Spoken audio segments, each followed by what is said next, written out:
The Ark in Space, the second story of the 12th season of Doctor Who, first broadcast in four parts from the 25th of January to the 15th of February 1975. The second of the stories featured Tom Baker as the Doctor and Ian Marter as Harry Sullivan. And seeing as the last Fourth Doctor story I reviewed was Robots, which came just before this, it is like an adequate place to go next. So the Doctor, played once again by Tom Baker, and his companion Sarah Jane Smith, played by Elizabeth Sladen, have recently picked up a new companion, Unit's medical officer Harry Sullivan, played by Ian Marter. So they decide to take him on a quick trip to the moon just to show him that the TARDIS really is a spaceship and a time ship and show him how it all works. However, they instead end up on a space station. I don't know if it's the point of the future or whether just out among the stars, but they end up on a space station called the Nerva Beacon.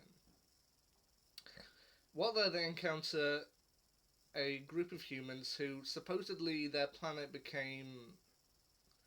I'm not entirely sure what happened to it, but it got ruined, so they went out to live amongst the stars until a new home could be found. And most of them ended up placed in something approaching suspended animation. Basically frozen in time so that they could be reawakened at a future point. The crew includes a man named Lazar Sullivan, who is referred to as Noah, played by Kenton Moore. He's given the nickname of Noah because this is an ark in space, and they thought, a good mythical nickname to give someone. His second in command, a woman named Vera, played by Wendy Williams, who seems like she wants to do everything by the book, and when the Doctor tries to suggest doing something differently, she's like, well, no, I have to do it this way. It's like, why? Why do you have to do it this way? You could try it another way. And she's like, I guess I could. And two more of their crewmates named Rogan and Lysett, played by Richardson Morgan and John Gregg. Now, when I sat down to watch this, I had a family member come sit down and watch me, and then they suddenly said to me, is this the one with the giant space slugs? And I, as a person who's not yet actually seen this story, said, well, I wasn't sure. Although, from the look of it, I did think that they had reused the space station set for the end of season 12 with Revenge of the Cybermen. I did have it in the back of my head that maybe this was supposed to be the same space station as Revenge of the Cybermen, but I honestly wasn't sure. So I kept quiet. But this is supposed to be the same space station as Revenge of the Cybermen, the Nerva Beacon, and so, yeah, I feel it was. And then, of course, we saw a slime trail going into one of the vents, and suddenly the monster appeared at the end of the first episode, and they suddenly went, yes, this is the one, giant space slugs. And indeed, the creature does indeed produce something approaching space slugs later on. Now, the effects on these creatures are, well, kind of laughably bad, but this was the 70s, and they were working with what they had. It's basically a sleeping bag covered in green bubble wrap. But the creature in this story that's causing all the trouble is a creature called the Wirrin.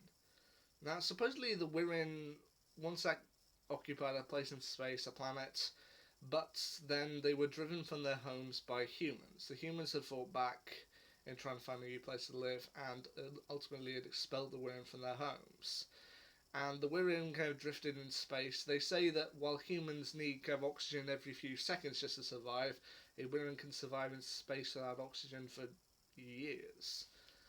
And they actually do offer the remaining humans and the Doctor a way off the space station. They say, if you we'll allow you off the space station, we'll allow you to go wherever you please, on one condition. You leave the space station and the remaining suspended animation crew here.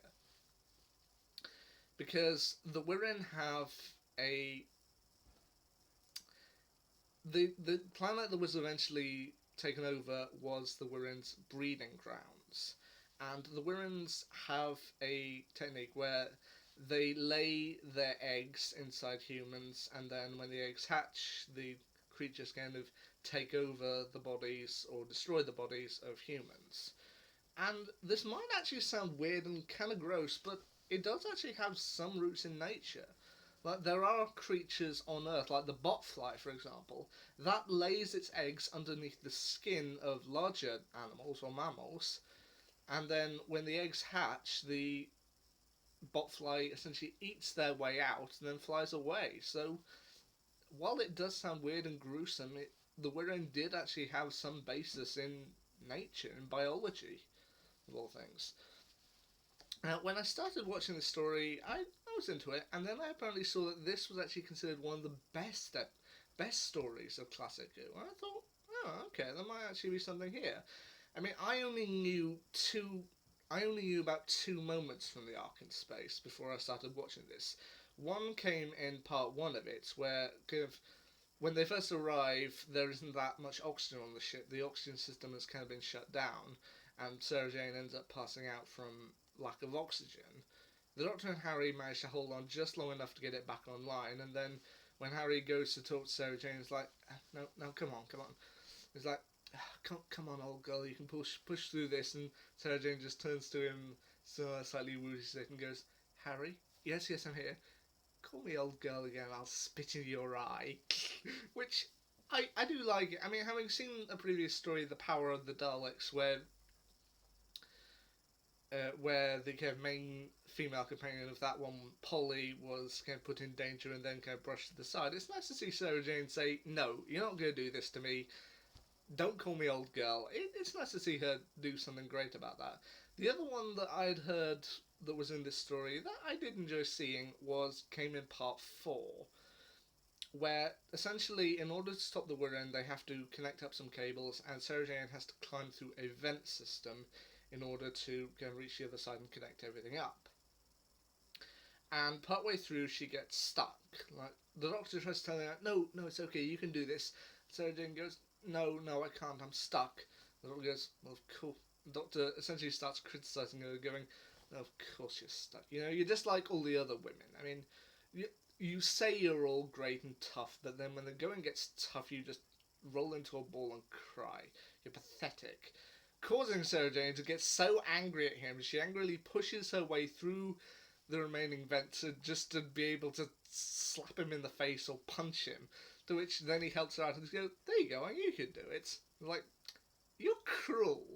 Those are the only two moments I actually knew came in this story, but once again, I feel it's a good show. I mean, as I said, the effects in this is the 70s, so maybe we can give them a little more leeway, but you can tell from some of the effects that, especially with one of the crew members, Lazar, when you see the Wirren start to take over his body, his hand is just clearly wrapped in green bubble wrap.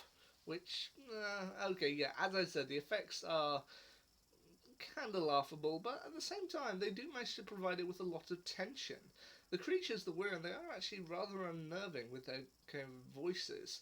And even at the end of it, when they're defeated, it's still rather chilling to watch.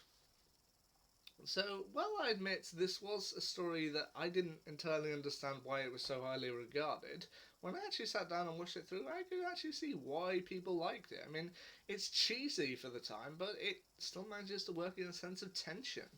You know what? That's why I think The Ark in Space was such a great story. And thus, I only actually have one more story left to go of season 12. I've seen Robot, I've seen The Ark in Space, Genesis of the Daleks, and Revenge of the Cybermen. Only one left, and it came right in the middle of them. But I have it on the way, and when I watch it through, I'll let you know. Until then, see ya.